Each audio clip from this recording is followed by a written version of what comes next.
Okay, as per our discussion, what we have made in the beginning of the class or beginning of the session, that we have divided the markets into different parts. One is your money market, then you have the capital market, then you have the foreign exchange market, then you have the derivatives market, all these things. And all those markets are classified on the basis of the instruments which are traded in that particular market and as well as the term to maturity. So keeping that thing in the mind, and just now whatever discussion we have made with respect to the central banks and the monetary policy of the central bank, the immediate market which is related to that, or maybe is one effective market for the smooth operations of the monetary policy, that is basically the money market. So we can start with the money market, then we can move towards the your other capital markets like stock market and foreign exchange market and all. So whenever we talk about the money market, already all of you know that what exactly the money market is. So the money market is a short-term market where mostly the instruments which are traded, these are the term to maturity of these particular instruments are very much short-term, and this particular market is directly linked to the conduct of the monetary policy. The conduct of the monetary policy. So therefore, this market has its own relevance, own importance in the financial market. So within the money market, there are different type of markets which operate within the system. We have the call money market, we have the treasury bills market, we have the certificate of deposits, we have the commercial papers. So all kinds of market which basically comes under the money market. So here this money market is basically a kind of instrument, or the money market basically always deals with the certain instruments which are basically highly short-term in nature, and this market has the relevance for the monetary policy. That part we have discussed. So then the first part is basically the first market, which immediate market which is linked to the monetary policy operations. That is basically the call money market. Then what exactly the call money market is? The call money market is basically a kind of market where the day-to-day surplus funds, mostly from the commercial banks or other banks, are traded.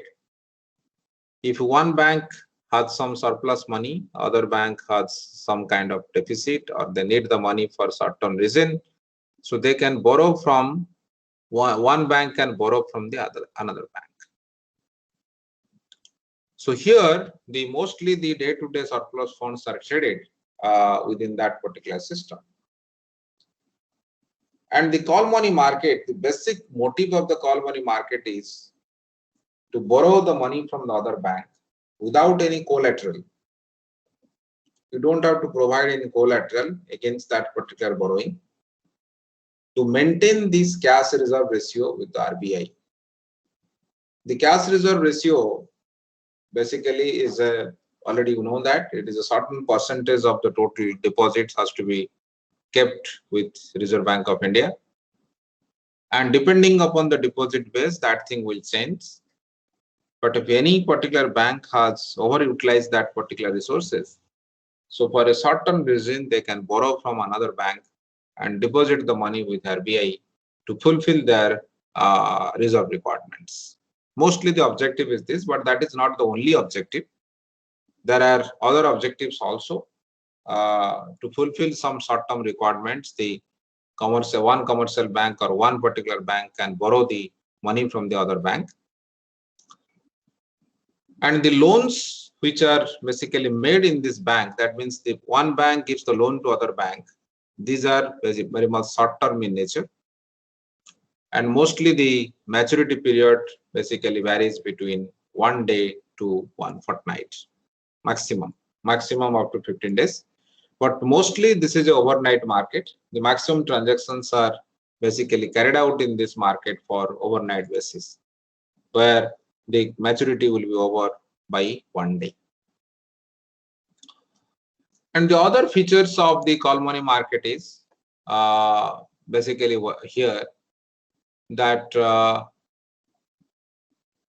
the banks borrow from other banks in order to meet the sudden demand for the funds, or to make the large payments, or the large remittances, or to maintain the cash or liquidity with the RBI. That already I discussed with you. And in India, who are those major participants of the call money market? Who can participate? All the commercial banks. It includes also the foreign banks, cooperative banks. Then we have the Discount and Finance House of India. Then we have the Security Trading Corporation of India. All these kind of mostly these particular organizations were allowed to participate in the call money market before only. But also, already I told you just now in the morning, we have certain standalone primary dealers. So all those banks, commercial banks, are generally called as the primary dealers. All those banks are called the primary dealers, who are basically allowed to invest or participate in the call money market in the Indian context. But there are other participants also. So the same list continues. We have certain standalone dealers like ICICI Securities, Primary Dealership Limited, Morgan Stanley India, Nomura Fixed Income Securities. Then we have Goldman Sachs. Okay, one thing I told, this Discount Finance House, what basically just now I told you, this new name is basically called the SBI DFSI. State Bank of India has more stake on this. So because of that, it is now known as the SBI DFSI Limited. Then we have the Bank of America, Bank of Baroda, Canada Bank, Citibank. All those things are basically comes under the primary dealers. So all those primary dealers, which are mostly the commercial banks, and some of the standalone companies like ICICI Securities, Morgan Stanley, Nomura Fixed Income Securities Private Limited, SBI DFSI, Security Trading Corporation of India Primary Dealer Limited, Goldman Sachs India Capital Market Private Limited. So these are some of the standalone primary dealers who also participate in the call money market. So they can also participate in the lending and borrowing process in that particular market. Non-bank institutions, mostly it is dominated by the banks only, and the transactions and all kind of operations are carried out among these banks which are operating in this particular country. So the non-bank, some of the non-banks are there. Just now we have given some examples. But the other than primary dealers, other non-banking institutions are not permitted in this particular market. Other primary dealers are not basically allowed to invest in that or participate in that particular market. So that is what basically always we should keep in the mind. So whenever we deal with this call money market, if you see, all those money market transactions which happened in this should be reported on the electronic platform what the always we use, that is called the negotiated dealing system, NDS. So all these things will be reported to this through this negotiated dealing system. And there are certain kind of guidelines were given on the basis of the different stakeholders, that one particular kind of participant, how much they can borrow or how much they can lend. If it is scheduled commercial banks, then if they are borrowing from another bank or another kind of organization within this particular market, then their total borrowing fortnightly average basis, basically you have to consider every 15 days average. Generally we consider while calculating this borrowing part. The borrowing outstanding should not exceed 100% of the capital funds. Whatever capital the particular bank has, the total borrowing should not exceed the 100%. However, because it is an average, but on any day they can borrow up to 125%. That is the ceiling. But on an average, it should be less than 100% for 15 days. But any particular day, they can borrow up to 125% of their capital funds during the fortnight. Right? But whenever they will go for the, but in the case of cooperative banks, whether it is a state cooperative bank or district central cooperative bank or urban cooperative bank, whatever bank it may be, for them, the total borrowing should not exceed 2% of their aggregate deposits as at end of the March of the previous financial year. Up to 31st March, whatever deposit base they have last financial year, they can borrow only 2% of their aggregate deposits. It should not exceed the 2% of the deposits. But whenever you talk about the primary dealers, some of the banks are also primary dealers. The primary dealers are allowed to borrow on average up to 225% in a fortnight of their net owned funds at the end of the March of the previous year. So the borrowings amount basically will vary across the different participants which are participating in this particular market. Okay.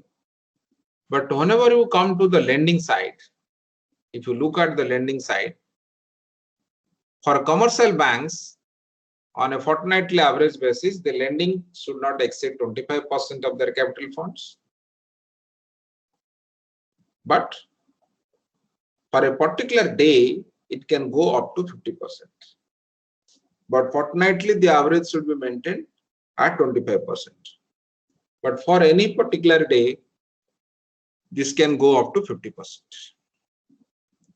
But cooperative banks, there is no such kind of restrictions, no limit.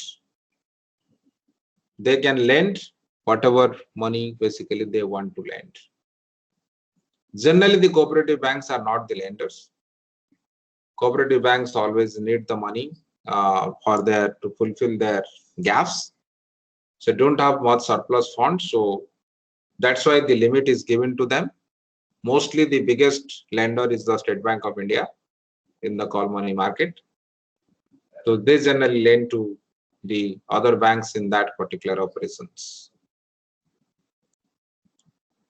And if it is PD, it is again the average 25% of their net owned funds for the one particular fortnight. Fortnightly average they have to maintain by 25% of their net owned funds.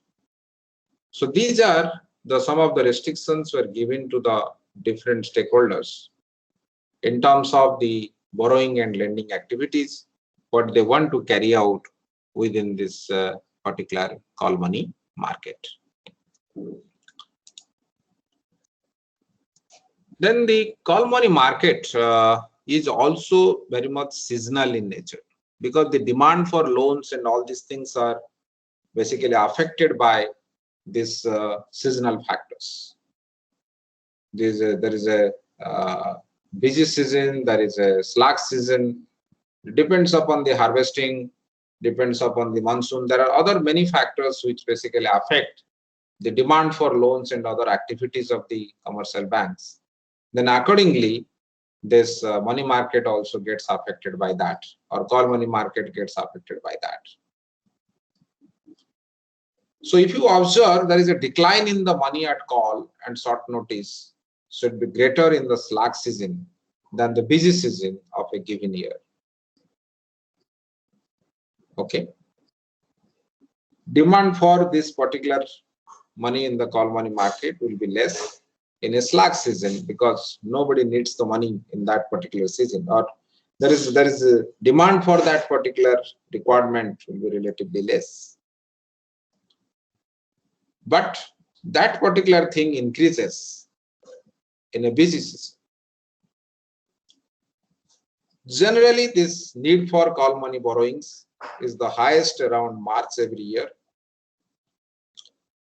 which may be due to the withdrawals of the deposits in March to meet the year-end tax payments and withdrawals of the funds by financial institutions to meet their statutory obligations. Generally in the month of March, because our financial year ends with March 31st. So that's why in the month of March, generally, you will observe that the demand for money in the call money market or demand for borrowings in the call money market will be relatively higher. But in other seasons, particularly other months, the demand is not that much higher. So therefore, there is a seasonality, or there is a seasonal impact you can observe in the demand and supply of the call money market.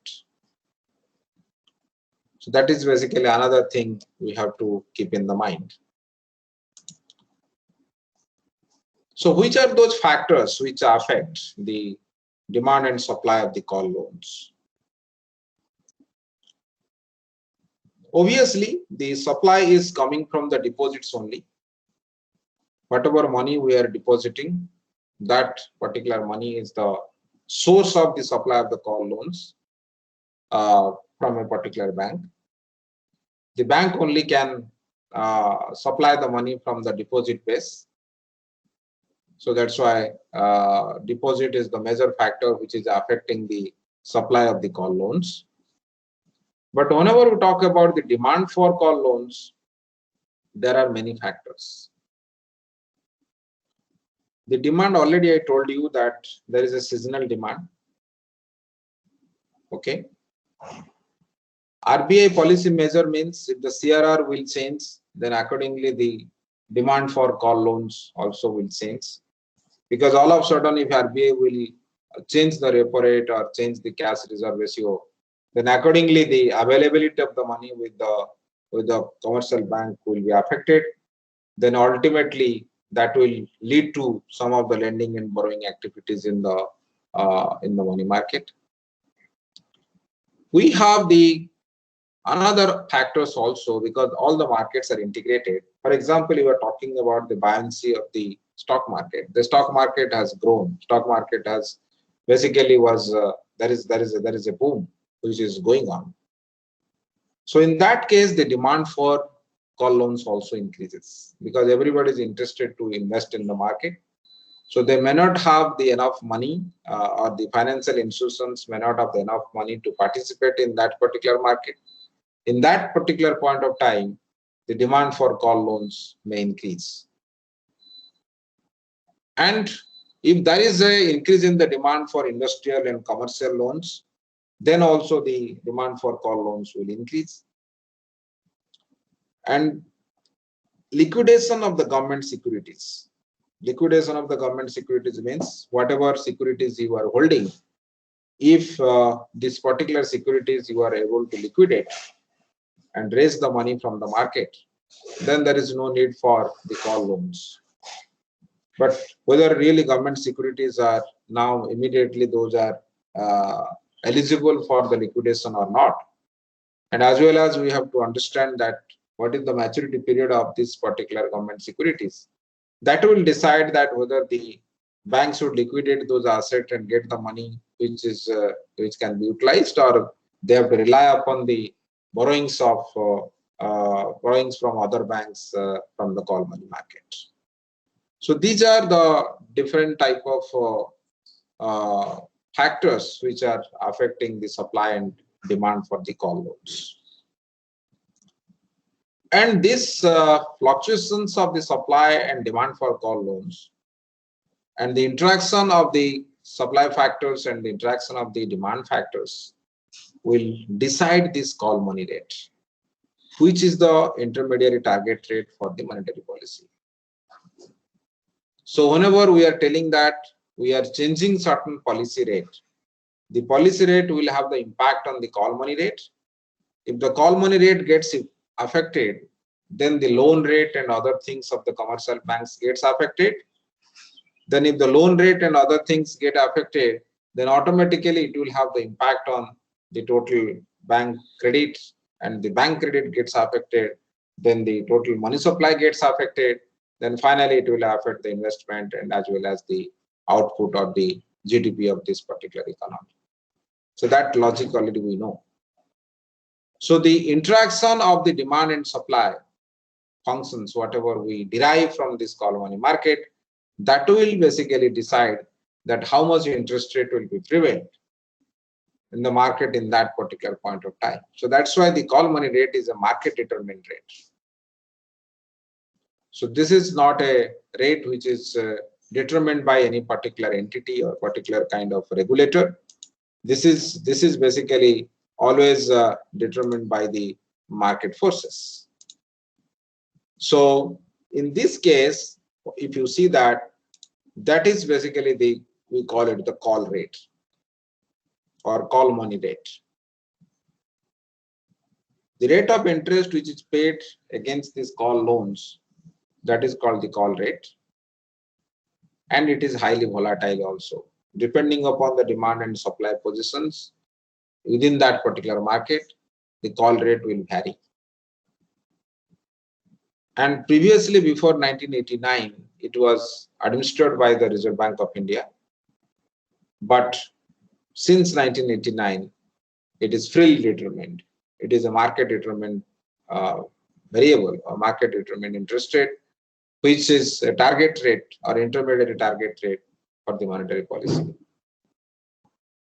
And generally, we call it the interbank call rate because mostly the participants in the call money market are the banks. So keeping that thing in the mind, sometimes we call that the call money rate in India can be called as the interbank borrowing rates or the lending rates. So already what we have observed that the call money rates are highly volatile. Highly volatile. Fluctuations are quite large. Why? Why there is a volatility in the call money rate?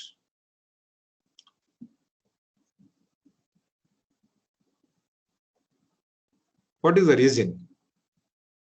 The first reason already we have derived it.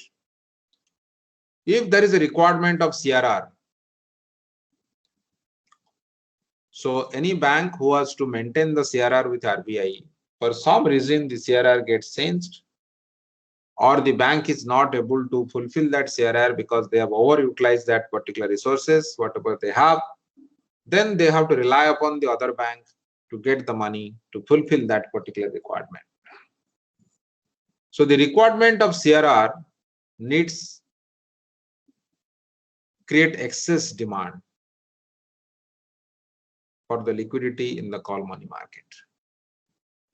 So if the CRR has increased by the RBI, then they need immediate money to fulfill that gap. If they have, even if CRR remains unchanged, every day they have to maintain the balance. For some reason, basically they have overutilized their particular deposit base, then they have to rely upon the other banks to borrow the money to fulfill that gap. So the first reason for the change in the demand and supply of this call money market, which is the major factors which are affecting the volatility of the call money rate, is the requirement of the CRR or cash reserve ratio. Second point is that overextended credit position of the banks. That means they have given more loan than the deposits. Already the loan has been given, assuming that the deposit base will be created. Or if they find that any kind of lucrative opportunity, they can borrow the money and utilize that particular money for lending purpose. So in that case also, the demand for the call loans will increase, right? Occasionally, there may be some of the market disruptions. Some particular event has occurred, and that event has the impact on the demand for loans and also the deposit base of the commercial banks. So if the demand for loans in commercial banks deposit base gets affected, then automatically it will have the impact on the availability of the funds for the call money market and also the demand for funds in the call money market. There is another factor which is responsible for the volatility of the call money rate within that particular system. Then we have heavy withdrawal by the institutional investors. You see, in India, the major market participants, if you talk about the stock market point of view, they are the institutional investors, mostly the foreign institutional investors. We have also the domestic institutional investors. What I mean institutional investor means, it is not the individual person, it is a company or the financial institutions who basically participate in the market activities. So if generally their deposit base is quite large, or they deal with a high value transactions with the banks. For some reason, whether there is a huge demand in the stock market or there is a huge requirement for any kind of investment activities by these particular entities. So in that case, what happens that they may withdraw the money from the commercial bank where they are maintaining their accounts. So in that particular point of time, you can observe that there is a huge requirement of the money by the commercial banks to fulfill certain kind of statutory requirements, and as well as also to fulfill their obligations for the certain to fulfill the requirements for the other kind of stakeholders who are operating or who are dealing with these particular banks. So that is basically another reason why that the demand and supply of this call loans gets affected, or the call once this demand and supply of the call loans gets affected, then it will have the impact on the change in the call rate. Liquidity crisis in the money market. So there is the policies which is taken by the RBI, which is very much contractionary in nature. The interest rate is very high. So in that case, our interest rate is very low. So liquidity, already if there is a liquidity crisis in the economy, then the Reserve Bank of India or any central bank will reduce the interest rate. So if they will reduce the interest rate, then what will happen? That the demand for loans will increase. If the demand for loans will increase, then ultimately what basically will happen, that this will reduce this kind of availability of the funds with the banks. So in that case, if any extra funds are required, then they have to rely upon the other commercial banks which are operating within that particular system. So that is another reason by that the demand and supply of the call loans gets affected. Then automatically the call rate also gets changed. Then there may be a sluggish demand in bank deposit, and with heavy pressure on non-food credit in the banking sector. Okay. Let the deposit base in the bank is less, but the demand for the industrial and other kind of loans, that's what we call it, the non-food credits in the banking sector has gone up. So if the demand for the there is a heavy pressure for the non-food credit in the banking sector, but they don't have much deposit base to fulfill that particular kind of demand, then what will happen that to fulfill this requirement, they will again depend upon this what we can call this commercial banks only, other commercial banks which are operating in the market. So that is basically another factor which ultimately affect the demand and supply.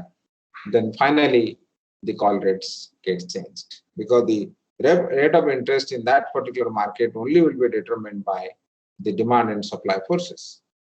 So if the demand and supply of the call loans get changed, then ultimately the call rate also get changed. Then you have a relationship or causality can exist between the foreign exchange market and call money market. So the banks, because the banks are involved in that, and banks are the gateway again for the foreign exchange market.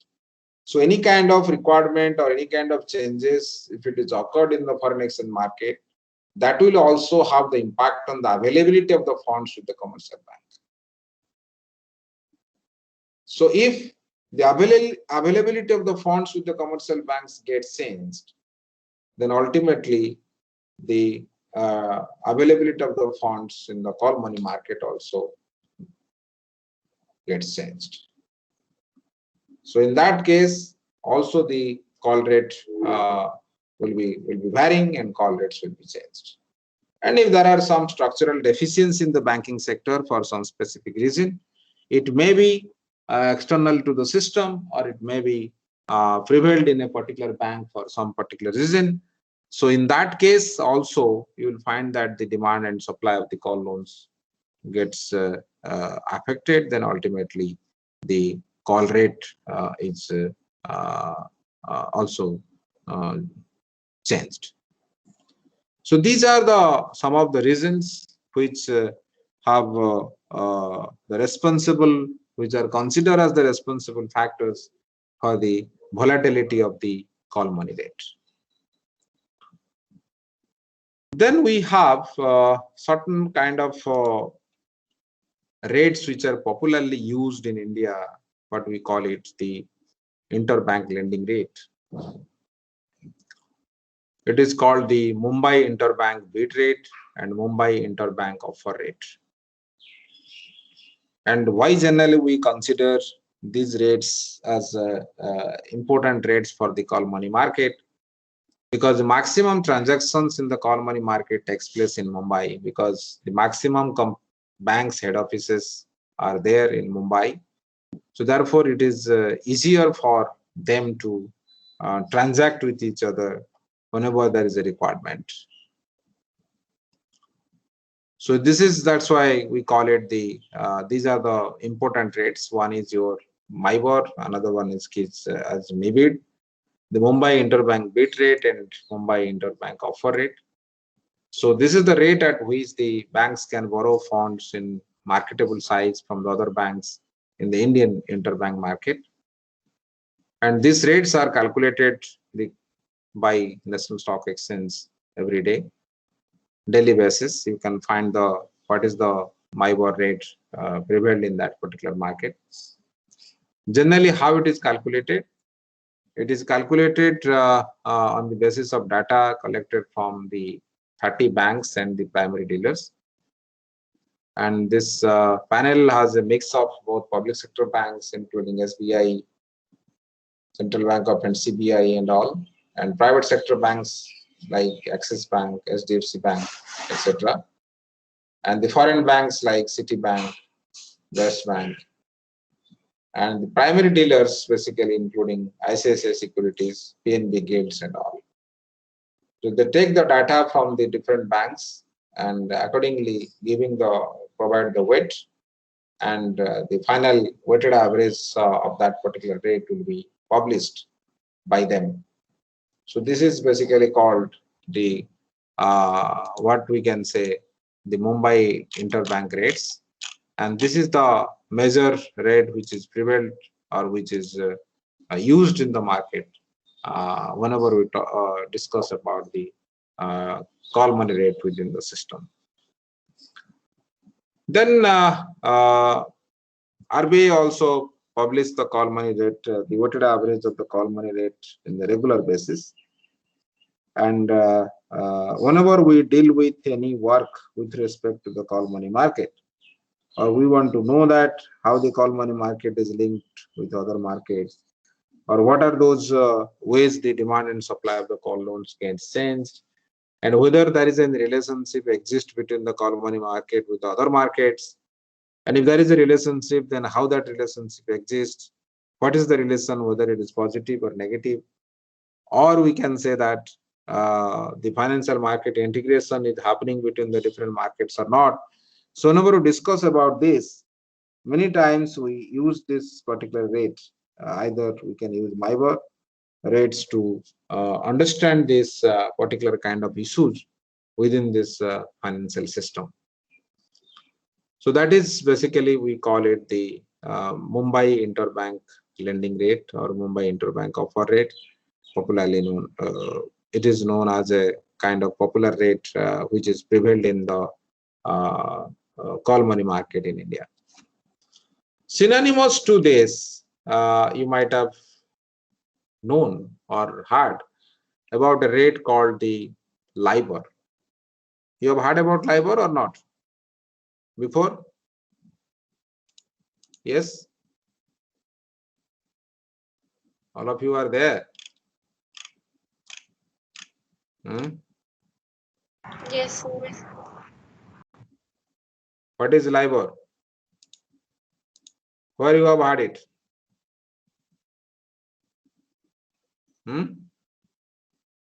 In which context the LIBOR is used?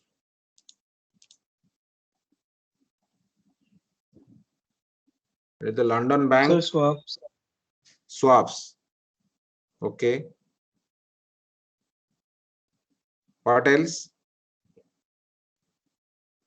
Any other case? The LIBOR was used. In the swap it is used. Why it is used in the swap? Sir, because it is a variable interest rate. Because it is a variable interest rate. Because there are many rates which are variable, right? Why? Yes, sir, but it is highly used. Like many banks are involved here. Sir. Okay. So LIBORs are basically considered as the generally acceptable foreign interest rate, right? It is a generally acceptable interest rate in which this trading and all these things takes place in the international level. Whenever we deal with any kind of transactions where any kind of reference interest rate is required. So because it is accepted by almost all the countries, so any kind of reference rate which is calculated within this particular system, everywhere we always refer it, or the reference rate is the LIBOR rate. That is what basically the basic notion with respect to the LIBOR. So this is basically the rate where the banks can borrow funds from the other banks in the London interbank market. And generally it is fixed on daily basis by the British Bankers Association. Okay. It generally measures the cost of the interbank lending and setting out average rate banks pay to borrow from one another. It is synonymous to the Mumbai interbank rate, what we call it the MIBOR. But that Mumbai interbank rates which is used in call money market, that is specific to India. But London interbank offer rate is generally accepted as a foreign interest rate. Whenever we make any study or we make any analysis, wherever one foreign interest rate proxy is required, always we prefer to use this LIBOR as a reference rate, or LIBOR as a foreign short-term interest rate, which is generally acceptable by almost all the entities or all the countries whenever we deal with this money market transactions. Okay, recently, maybe some years before, they have started another segment in the money market part, which is related to this call money market, but not separate from the call money market. It is called the term money market. In the term money market, the tenure of the transactions is from 15 days to 1 year. Okay, 15 days to 1 year. So there are some transactions can take place in the term money market also, but this market is separate from the call money market. And all of you know about the repo market. So what is repo? What is reverse repo? That already you know. The repo basically is the rate which is used to selling the securities with an borrowing the funds by selling the securities with an agreement to repurchase the said security on a mutually agreed in the future date on an agreed price. And the reverse repo rate is basically the lending of the funds against buying of the securities with an agreement to resell the securities on a mutually future date with an agreed price. So money market also has a segment of the term money market and a repo market. There are two repo markets which exist in our system. One is the repo operations which is happening with respect to the liquidity adjustment facility, what we discussed in the monetary policy part.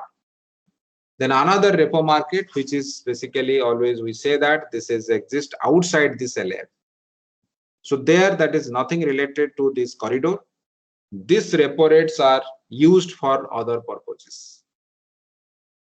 I can give an example. Some years back, there was a liquidity crisis in the mutual fund. So the mutual funds need certain money from to maintain that particular liquidity. Then that time there was a repo market which was approved by the RBI, and one repo rate was fixed, and this mutual funds can borrow from the commercial banks and also borrow from the other financial institutions with that particular using that particular repo rate. So that repo rate is not a part of, or that repo operations is not a part of the liquidity adjustment facility. So that repo operations has basically the utility of some specific reason that they're utilized for some specific reasons whenever there is some kind of incident, some kind of things happen in the market. So this is another segment, but the recent new segment which is basically started in India, that is generally long around 15-16 years back it was started. That is called the collateralized borrowing and lending obligations market. What does it mean? Whenever we deal with the call money market, you might have seen that whenever we go to get the borrowings or any lending activities happen, we don't take any collateral. So the CBLO market and also the call money market is restricted to the certain kind of organizations. All the financial institutions are not able to participate in the call money market. So keeping that thing in the mind, who have either no access to the interbank call money market or have restricted access in terms of ceiling on call borrowings and lending activities, that already you have seen, because we have certain restrictions on the borrowings and lending activities on the basis of the types of the market participants. The CBLO market was started. Okay. So there, whenever you go for the borrowings, you have to pay certain collateral. And this maturity period also varies from 1 day to 90 days. And it can go up to also 1 year. So there is a platform which is available for this, that is called the CCIL, the Clearing Corporation of India Limited, has provided a particular platform that is called the dealing system through Indian Financial Network. So those within that particular platform, this particular kind of financial institutions can participate in this particular market, but to borrow from this particular market, they have to provide certain collateral against that, either any kind of government securities and all these things, whatever they're holding, that can be utilized as the collateral whenever you are participating in this CBLO market. So in the CBLO market, it is an obligation by the borrower to return the money borrowed at a specified future date. Okay. So it also provides the authority to the lender to receive money lent at a specific future date with an option to transfer the authority to another person. And it is underlying charge on securities held in custody, which is basically the CCIL, or the amount borrowed or the lent. So all the transactions and all these things which are electronically carried out, so those things are basically is under the custody of the CBLO market. So if you see that over the period we have observed that those kind of changes, or those kind of we can say that operations we can observe with respect to the particularly the call money market in India, and some additions what we have seen with respect to the call money market over the period.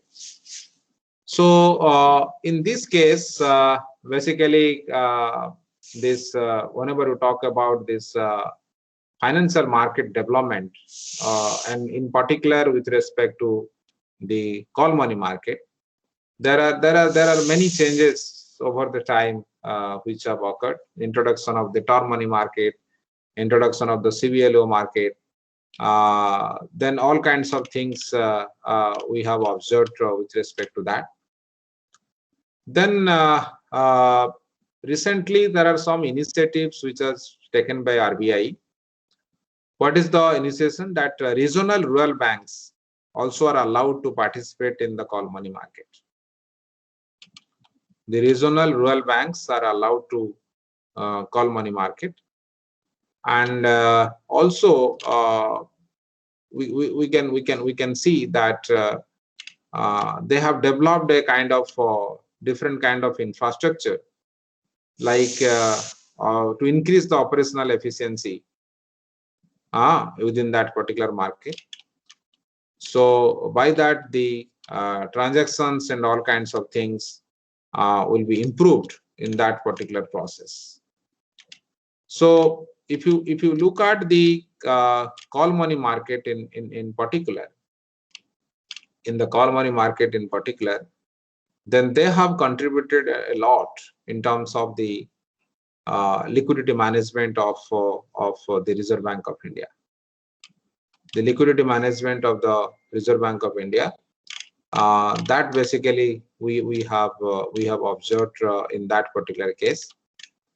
And also if you see that the transactions in the call money market from the various perspectives have changed in this particular period because of the different kind of government policies and regulations was introduced within that particular system. So that's why the call money market has a lot of contributions with respect to the operations of the monetary policy, and as well as we can say that effectiveness of the target whatever RBI has fixed in that particular case. So this is about the call money market and related market with respect to the transactions, short-term transactions which prevailed in this particular segment. Then we have the other markets like treasury bills market, then we have the certificate of deposits, then we have the commercial papers, then all these things that basically will be discussing